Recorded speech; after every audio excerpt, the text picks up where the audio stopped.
Thank you. So this will be interesting now regarding the speaking about alternatives. So we'll see what we end up with. So I will start with giving just a short introduction to ChemSec, since I learned during the coffee break that there is actually people here who don't know who we are. So we are an NGO, so a non-profit environmental organization. We're funded by the Swedish government mostly, but also get money from some charity funds. And we're located here in Gothenburg. And we work in 3 different areas. We work with policy, trying to change the way policymakers are doing the regulation around chemicals. We work with businesses. We have a business group with several rather large companies, and we try to help them regarding their chemicals management. And then we also have a set of tools which we use to support this. I think that the most famous one is the SIN list, which is a list of chemicals that should not be used, and we say that it is scientifically based, so we think it's a very good list to use. And if you have any further questions, you can talk to Anna about that. So, phthalates. We've been talking a lot about phthalates regarding their health hazards and such already, so I will not go into details about that.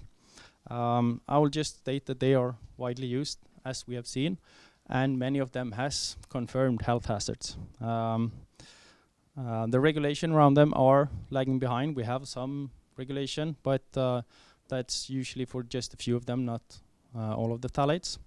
And I've written here that there are alternatives available. I will talk about that, and we can discuss regarding if they are good or not good, but at least we can state that there are alternatives which are not orthophthalates. And maybe I should say that when I talk about phthalates here, it's orthophthalates I'm meaning with that. So a quick introduction to phthalates and plastics. The main use for phthalates is as plasticizer, as we've seen.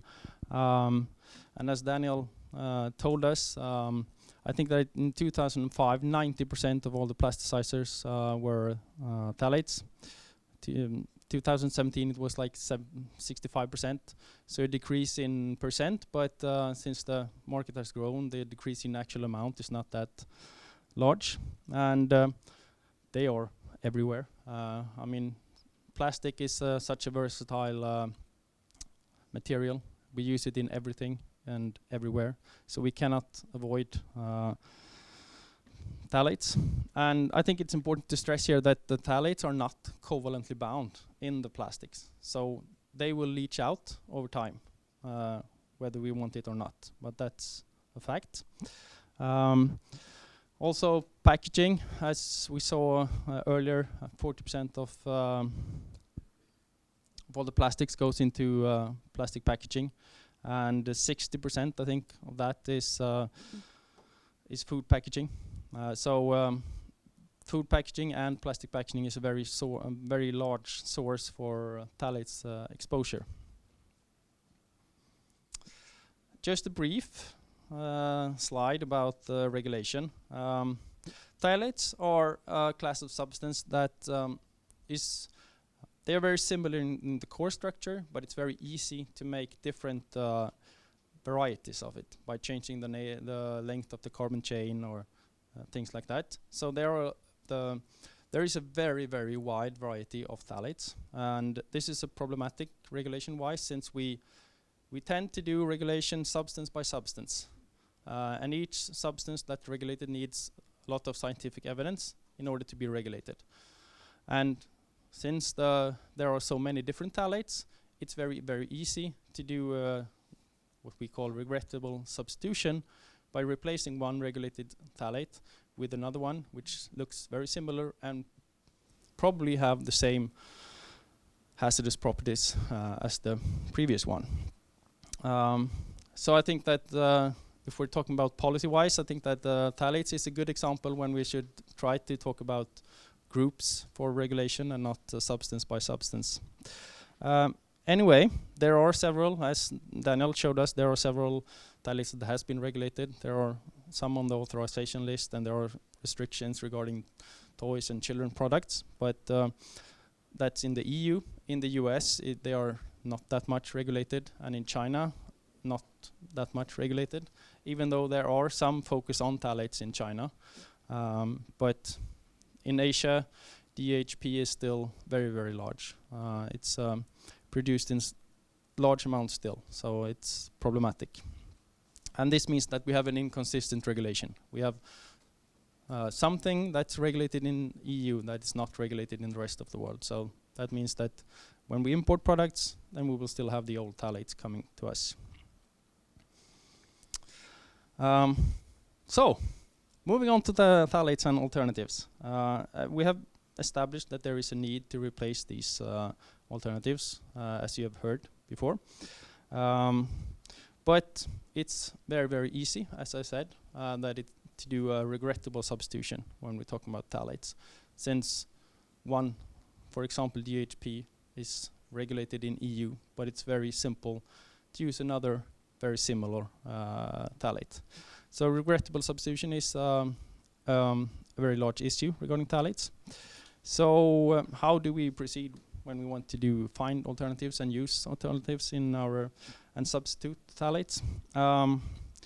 I think I should start with trying to point out that when a company and a business wants to do a substitution, it's very important to understand if there are alternatives or if it's not alternative, because it's a very large difference between doing a substitution without knowing that there are actual alternatives. Because if you know there are alternatives available, then you can follow a procedure, you can do the assessment, and you can follow up, and you can do if it's viable in your process. So I think it's important to point out that it's many times we say that you should do a substitution, but we should also know if there is actual alternatives which are good that's available. So alternatives. The most important things when talking about substituting chemicals is that we need to understand what the function of the chemical is. If we have a certain phthalate in a certain product, it's there for a specific reason in most of the cases. So we need to understand what is the reason for adding the phthalate. And usually the phthalates are added as plasticizer. And if that's the reason, then we need to find an alternative that can provide the same properties as the phthalate can do, plasticizer-wise. Or if it's another function. And when we've understood that, we can start doing our replacement. And if the function is not a necessary function, then we don't need to use the chemical, so we can just exclude the phthalate. But then we can discuss what kind of substitution do we want to do. Do we do a drop-in switch, which we take one chemical and replace it with another, staying away from regrettable substitution, or can we use another material? This is actually important to remember. For example, if you use PVC with plasticizers, do we really need to use PVC? Can we use another material or another technology or another process? So it's not always finding the right chemical. It can be finding another way to do the actual process or to reach the product.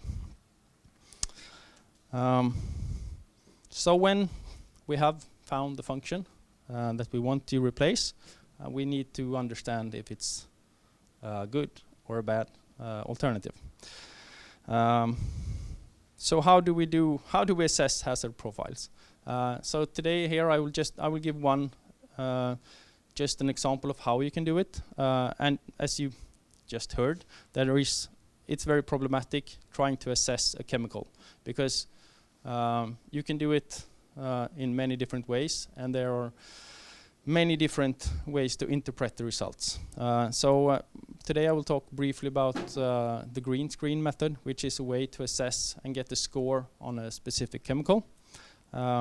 If you're not familiar with the green screen, you get the green screen benchmark score between 1 and 4, where 1 is a chemical that you should not be used, and 4 is a preferred chemical, which is safer. And then 2 and 3 is between those two. And green screen is a good way to understand some of the properties. The problem with green screen is that we don't know. Usually you don't get access to reports. You don't know why it's got a 2 or a 3 as a score. You just know that if it's got a 3, it's probably better than a chemical which has a 2 as a score. Another way of trying to understand hazard profile is to use lists, chemicals lists, like for example the SIN list, or white lists from companies. Lists is there is a very wide variety of different lists listing chemicals that should or should not be used, and these are of course very good guidelines to understand which ones that can be used or should not be used. But they are not a way to understand the properties of a chemical. So I've listed some of the alternatives to the phthalates. There is a wide range of available alternatives. So this is just an example there. Here is DINCH, for example, which we talked about, and DEHT, which is a terephthalate, which is not an orthophthalate. So this is just to give an understanding that there are alternatives around, and what I will talk about today is not making a recommendation or a ranking of the alternatives. I will just give you an overview of what the alternatives there are and how you can work with them. So some alternatives which we discussed just before here. So the DHT and DINCH. So these are the two which has replaced DHP in many cases in Europe and US. DINCH is popular in Europe and DHT is popular in the US. And DHT has 42% of the market for alternative plasticizers, so it's the biggest alternative. And they have a green screen. I mean, DHT has a green screen score of 3. We don't know why it has exactly 3, so we cannot say it's what the reason is it doesn't have 4, for example. And there are studies ongoing on whether it's what the reason is for that. So I mean, today I will just present the results. So as I said, please don't see it as a ranking or something like that. DINCH has a green screen score of 2, which means that it's still a problematic substance, but it's used as a replacement for DHP anyway. One other popular alternative is ESPO, which is the epoxidized soybean oil, which also has a good, I mean, green screen wise, it has a green screen score of 3, but there are still problems associated with ESPO. But it's a lot of, it's 20% of the market share is ESPO, so it's used a lot. And then just some other trimelatates and the citrates, which still has green screen scores, which are okay, and they are used. So there are alternatives which are used, and whether they are, they are probably better than DHP, but we're not sure about how good they are. So trying to sort of wrap it up. So how do we do to achieve substitution? I think there are several different ways to address the problem.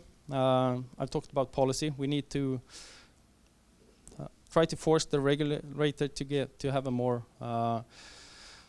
to enforce more regulation regarding phthalates. Business-wise, we need to show that there are companies that have a progressive chemicals management, banning phthalates and other substances. In the report, there is a few examples of companies that has a progressive chemicals management regarding phthalates. But those two questions, the combination of those two is very powerful. If you can change the policy, and you can use the companies that has a progressive chemicals management to inform the policymakers that it's not bad business to change and to do substitutions. But those are quite big questions. So I think it's important to think about what you can do as what we can do here And I think there are some key steps that's important for that. We need to raise the awareness regarding phthalates and regarding their alternatives, that there are alternatives that are available, and also if the alternatives are preferable or not. We need to have a lot better visibility. I mean, projects like this, and we have a marketplace at ChemSec, which is a place where you can find alternatives to hazardous chemicals. Things like that is very important, because today we have a situation where it's not very easy to find an alternative. If you want to perform a substitution, it's very hard to understand, is there actually alternatives? And we also need to enlarge the knowledge of how you do a substitution, that it's possible to do. A lot of companies has done substitutions, but it's not very easy to find the information of how they did and why they did and what the outcome was. And that is something we need to do. There has been some initiatives like Subsport, for example, but that's we are lacking in that department. So we would like more of that. This is the report. It can be found by the door if you want to take a copy by yourself, so please do. And thank you for listening.